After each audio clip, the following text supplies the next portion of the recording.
ഇതിന് നമ്മളൊരു 1.5 കപ്പ് ഗോതമ്പാണ് എടുത്തിട്ടുള്ളത്.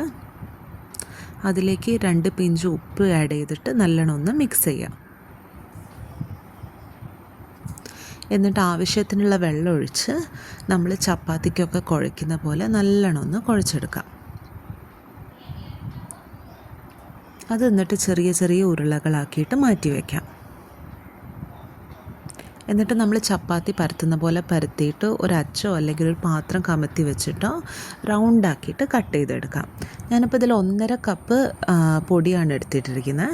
അതുകൊണ്ട് ഒരു 18 എണ്ണത്തിനുള്ള മാവ് ഇതിനുണ്ടാവും.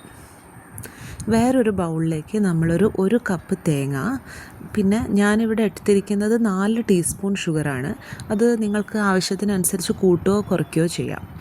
അപ്പം 4 ടീസ്പൂൺ ഷുഗർ, പിന്നെ ഒരു 1/4 ടീസ്പൂൺ ഏലക്കാപ്പൊടി. ഏലക്കയുടെ ടേസ്റ്റ് ഇഷ്ടമുള്ളവർക്ക് അതിൽ കൂടുതലിടാം.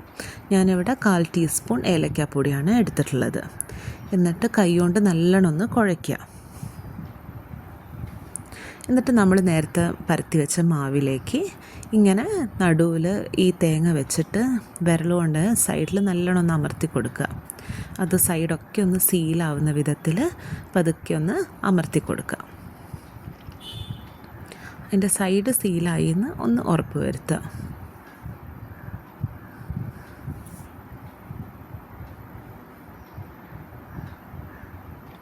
എണ്ണ നല്ലോണം ചൂടായിട്ട് അതിൽ നിന്ന് ആവി വരാൻ തുടങ്ങുമ്പം നമ്മളിപ്പം ചെയ്ത് വെച്ചിരിക്കുന്ന ഓരോന്ന് എടുത്തിട്ട് അതിലേക്ക് ഇട്ടിട്ട് ഒന്ന് ഫ്രൈ ചെയ്തെടുക്കുക.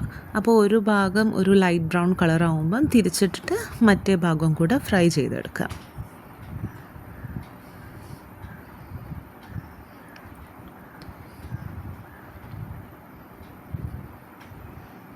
ആ ഭാഗവും ലൈറ്റ് ബ്രൗൺ കളറായി കഴിഞ്ഞാൽ നമുക്കിത് ചൂടോടെ സെർവ് ചെയ്യാൻ പറ്റുന്നതാണ്.